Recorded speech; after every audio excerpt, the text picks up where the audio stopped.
Welcome to 3CR Raising Our Voices, 8:55 a.m. on the radio dial. This month, we're talking about disability and the QR code. So, first of all, I'd like to begin by acknowledging the traditional custodians of the land on which we gather or meet today and pay my respects to their elders past and present. I extend that respect to Aboriginal Torres Strait Islander peoples here today. I'll hand over to Amanda, who will do some more introduction of our show. Hi listeners, this is Amanda, and this is the Raising Our Voices program, which is going to be speaking about disability and the QR code, which is a pain in the butt, but still. On the program, we got Norrie, or somebody help me with the other two names. Yep. Justin. Myself and Justin. And I'm Bronwyn from Oneida. Oh, thank you for picking up those few last names for me. Today's program is focusing on disability and the QR code. In my book, it has problems, big problems for people with disabilities and plus the elderly people. Most phones are antique. I have an antique phone, which is useless in this current environment. And in my opinion, the government didn't think about people with disability, or the older folk. The government didn't look at disability, or people can't read, can't write, can't see, this and that, and can't hear, and all kinds of disability out there. The government didn't take them into account, in my opinion. Now it is only for the ones who got the iPhone and the updated phones. And fine, if you're with a carer, you're covered. But what happens if you're by yourself? Now I open the floor. Exactly. I think you've got a good point there, Amanda, when you say that perhaps it wasn't designed with people with disabilities in mind, or people who are aging, or even kids who are young, who might be on their own going places around. And I know that it's the QR code system has been set up as a way to help during the pandemic, the COVID-19 pandemic, with contact tracing. It's a way of saying that a person was at a specific place at a certain time, but it's got a lot of problems. I agree. It's not very user friendly. And also it's a lot of people such as myself that don't have an up-to-date phone who will be forced to get a new phone, and I don't think I'm the only one who's in that big boat either. And also it's an older person. I know a person in Queensland who is 91 and her phone is no good. It's just like mine. Yeah.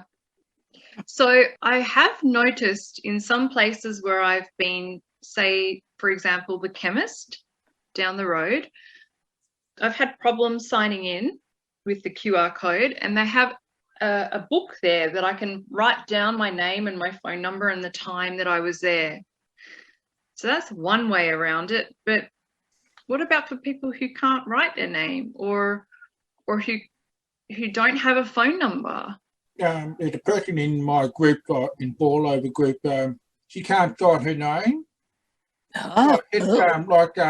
Like I saw in the movie, if you can't sign your name, just put an X mark with and get someone to be with you to say who that person is. So yeah, that's a really good example. Yeah, and in my opinion, if the government didn't talk or take a survey of this subject coming in towards the disabled people plus the elderly person, and plus down my way, there's no pen and paper out. It's not big enough for me to write in. And if that's not out where you can see it, they should advertise that stuff you can sign in, but that's still not applicable for the people that can't read or write or anything like that, in my opinion. Yes. That my way. You've got to even use a QR code to go to the dunny. I was doing a little bit of research about QR codes before we had the show. I noticed that the QR stands for quick response. That's what the QR means. It's talking about quick response code. And I noticed also that it was invented in 1994 by way back in 1994. Wow. Yeah, way before this COVID-19 pandemic, by a company. The company holds the patents and rights for the QR code, but they've chosen not to exercise those rights. So that means that the QR codes are free of any license. Anyone can use them. Very interesting. Yeah. So, Amanda, when you've gone to shops or services, have you been refused entry because you haven't been able to sign in? And because of my carer that comes with me on a Friday puts me in and she saves my bacon. But the question is, what happens if I'm down the street by myself? Whoa, Nettie! That's right. I noticed also Reinforce have been talking about this as well. Amanda and Nori, I guess you guys have been discussing it behind the scenes. I do know that lots of people have been frustrated about the use of the QR codes. You know, when things don't go right, when they don't have the device, like you said, or they can't use it for whatever reason. The general consensus amongst Reinforce is that it's not right to stop people from going places if you don't have the technology for that. People shouldn't be left out because they can't use a QR code. And all places should have a sign-in sheet where people who can't use the QR. Yeah. No, not down my way. They haven't got it on deck. But if it's not down open to see, where is it put? And there's no instructions to go. If this is not here, put instructions out. This is what you do to sign in, blah, blah, blah. That is not on the radar at the moment. I think, Nori, somebody's given you a diagram. I've been given a diagram and instructions on how to use the QR code. Do you want to talk about that a little bit? Well, there's basically 6 steps for that. Step 1, you download the apps, which is the Service Victoria apps, and it's like an orange little square, and there's a triangle in the centre of it, and it's got service written across it. That's step 1. Then to step 2, at the venue, before you enter the venue, you must check in using the Service Victoria apps, and then that's step 2. Step 3, open the apps, the Service Victoria apps on your phone, and tap the check-in button at the bottom of the screen. To step 4, point phone at QR code until it works. Step 5, enter your details, enter your name and phone number, and click the check-in to this location. And step 6, the last one, is look for the green tick, right? Wait for the green tick and you're checked in. So there's 6 basically steps for the how to use the QR code. And Now, there's some phones. Nori, There's some that will phones, not work on my end. as Amanda was saying, some phones don't work, which I agree with Amanda. Some phones don't work on that. But there may be some people out there who do have an updated phone and it will work. And I agree with Amanda. Amanda's right. Old phones don't work on it. I agree with her. And I agree. She's saying, no, it doesn't work on old phones. The other step is, if you can't do that with an old phone, there should be another form or paper there to write your name and address and your phone number. That should also be there. And Amanda's saying, look, there's nothing there to say, look, how do I sign my name? Where do I put my address? Where do I put my phone number? You've got to look at that as well, besides the QR, because that's more important. Or you either do that or use the QR. But I agree with Amanda is, look, if you can't use the QR, use the other form to sign your name and address. There's another situation I've noticed too for the parts that I've been into.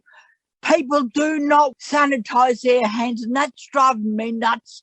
That I'm now on the prowl for any sanitizer machine. I've now got to sanitize my hand if it's to the cake shop, to the bank. All you got to do, QR code at the bank, and you've got to sanitize your hands soon, mate. It is everywhere, including the toilet. Please, people, wash your hands and use the QR code to keep us safe. Over to you, Justin, if you wanted to say something about the QR codes. How do you find it? I know. I get along fine, but there's one person had a problem when he's got to sign in and everything, but he's signed in and everything, but they said you got to have a mark. I said, I've got it on me. You can't. You have to go back outside and find it. On his way out, he found it. He said, no, you have to re-sign again. So I've already signed. No, you've got to re-sign again and then put your mark on it. So that's unfair. You always sign it. All you have to do is put your mark on and he goes in. No, you have to. That's terrible. We can't get anyone in. They have to put their mark on first and then sign on. Some people think they go do what they have to do by the rule, but sometimes they be on top of it and they know what they're saying, but they don't really know. But they don't read the rules. They like read a few lines, yeah, right, but they don't read the rest of it. So yeah. You on, Amanda? Yeah. You got the QR thing on your phone, Justin? Yeah, I always do it on my phone everywhere I go, but sometimes when I don't have my cook, like last Saturday, I didn't have my phone, but my iPad, and I did it for me. So I got and also sign my name in just in case if I miss my phone, I can just put my name on the paper. They know I've been there. And there should be an extension if the paper and pen is not out. It should be set on the TV. If it's hidden away, you must ask for the pen and paper, but that's not in sight at the moment. Yeah. Did we have a choice of song for today? Oh. I know you had an idea, Amanda. It's 2-3CR, Million Miles Away. Million Miles Away. Yep. Is it a song that you've recorded in the past? It's a one that's been around since 89 or something like that, and I am the composer of those two songs in my first That's awesome. First married. This message is coming out from 3CR about the QR code plus people with disabilities, and a million miles away. 3CR can stretch it had its wings to take this message to the wider public. Let them know that us guys are here. You've forgotten about us, rats. So sending the message through the airwaves, Amanda. Yep. Okay. We're going to a song break now, A Million Miles Away by Gary Young.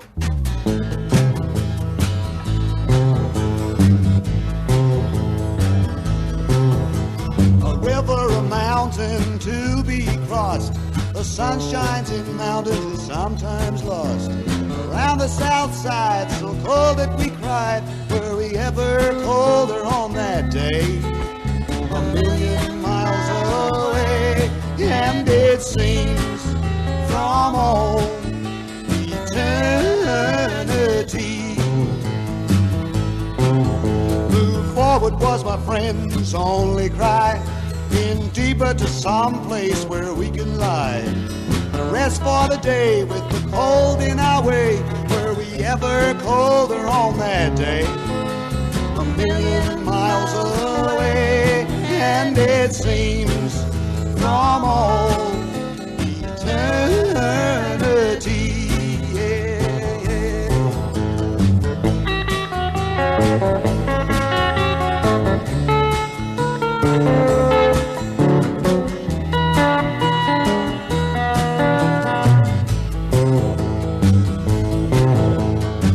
Shines in mountains is sometimes lost. The river can disregard the cost. A melt in the sky, the warmth when you die. Were we ever colder on that day? A million miles away, and it seems from all eternity. Yes, it seems from all eternity. Oh, yes, it seems from all of eternity. Oh, it seems from all eternity. Oh, yes, it seems from all eternity. Oh, it seems from all eternity. Oh, yes, it seems from all eternity. You're listening to Raising Our Voices on 3CR, 855 on the AM dial. And we're talking about disability and the QR code today, how it's actually not very user-friendly. And there have been some problems with people checking in, going to different places. We've got guests here, Amanda from Reinforce, and Nori from Reinforce, and Justin from Voice at the Table. Any other comments about the QR codes? And go for it, Amanda. Something flew in my head. It's made my cat ear something. Why didn't the government consult with people with disabilities and plus this new thing to do with the kids to know that? That's my consultation with people with disabilities. Where was the consultation with us about what we can and can't use? That's a good point. Yep. Nori, have you been having trouble at all when you go to check in? Yeah, well, I can know that it's either because I didn't have me. I had an old camera at that time, and I couldn't do it. Yeah. But now with my new camera, with my new phone, I can. So yeah, Nori, that sounds like me and my antique phone. Yeah, antique phones don't do it, Amanda. Okay. And you know that. Over to you, Amanda.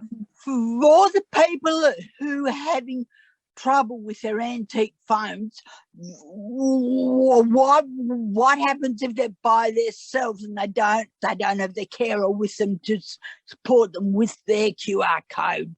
What happens if I walk into a bank and I've got my antique phone and gee. Exactly. And I think also that you know, it's a case of if you can't do it, you can't do it. And if there's nowhere to sign in, you can't sign in either. So it's like it's not accessible. There's just no other way around it. And it's a matter of not being able to check in. So that's not good for contact tracing. No. And another question is just flew into my head. You know, the people that wheelchairs and all that stuff, and they can't stretch to a certain point. Ooh, what about those guys and girls, eh? That's it. With limited mobility, or maybe even difficulty using your hands. And sometimes those barcodes are really hard to capture on the camera. Yep. I was standing there for 5 minutes the other day trying to get into a shop, and it just wasn't working for me. I was trying it this way and that way,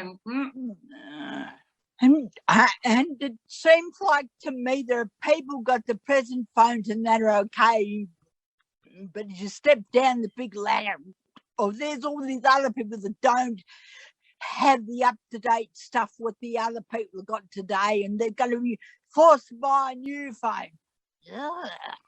I think there's a feeling of exclusion as well when we can't use what's been provided to gain entry into a shop or a bank or a chemist.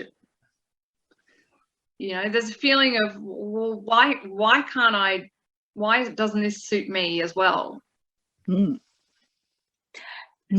when something else that flew into my head too, the biggest fear that I've got, if I'm by myself, will I get fined for not being able to think on, since I've got an antique phone, or can't read or can't write, this and that?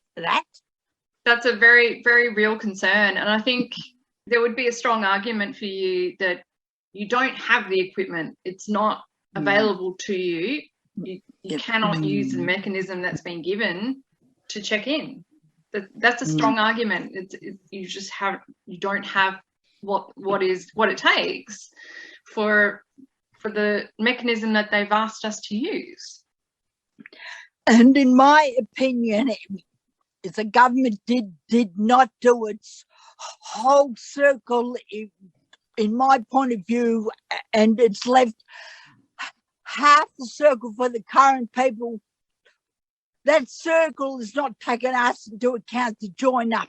Oh, no.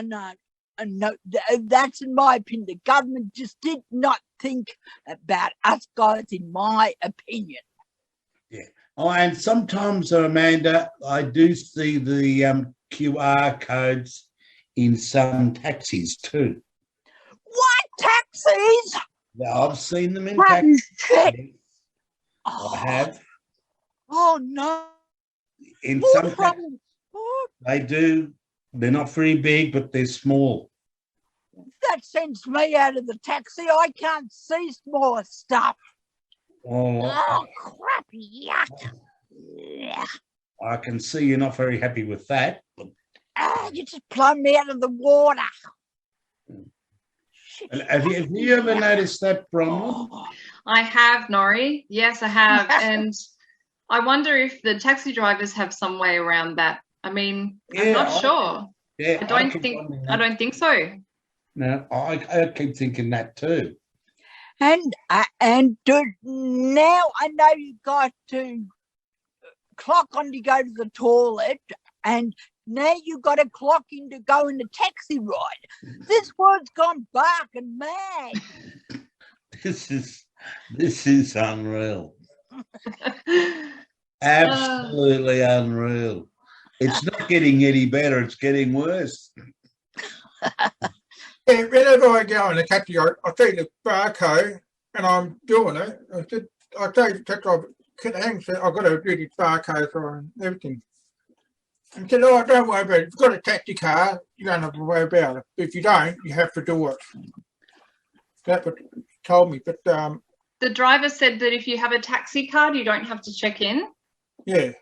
Ah. Oh, Well, this is the one in Thumbie, but I'm not sure about the one in the city because all the taxi driver knows me because they always pick me up. And one time, one bloke dropped me off to the wrong place. I said, no, I'm not going here. I'm going there. oh. And he took the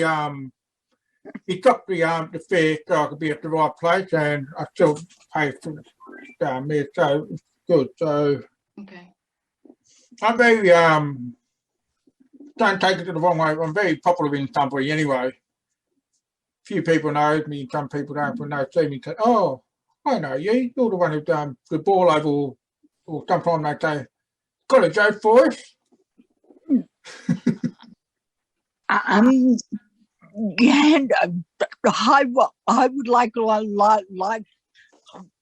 get my teeth back in. It's all right. And next program is in August, and I think Raising Our Voice is going to be 35 years old. Yes. Okay. Do you want to do 17th of August? And Okay, 35 years is a long time to be on 3CR. It sure is. You've been listening to 3CR, Raising Our Voices. Today we've been talking about disability and the QR code, or the Quick Response Code, which is what it stands for. We're talking with Amanda Amelia, Justin O'Brien and Norrie Blackman, and I'm Bronwyn Trickett at AMIDA. We have been talking about the challenges that QR codes present and the inaccessibility of it for people who don't have devices that have a camera or are up to date with QR scanning, and also people who are aging. And it's 15 years ago, we didn't have this bug, but it's more than a pain in the butt. It's a thorn in my side, by the group called Arithmetics. That's a great song, Amanda. I love that song. And can I please urge the public out there to sanitize their hands and use the barcode, because if you don't, we will not get better and we need to get better. So do your hand and use the QR code and think of other people. Please think of other people first. Thank you. Keep safe and keep safe. Keep safe. Thanks to Norrie Blythman from Reinforce, Justin O'Brien from Voice at the Table, and Amanda Amelia from Reinforce today discussing disability and the QR code. I'm Bronwyn at AMIDA, and thanks to our guests today. We've had a great show. Thank you for listening. You've been listening to a 3CR podcast produced in the studios of independent community radio station 3CR in Melbourne, Australia. For more information, go to allthews.3cr.org.au.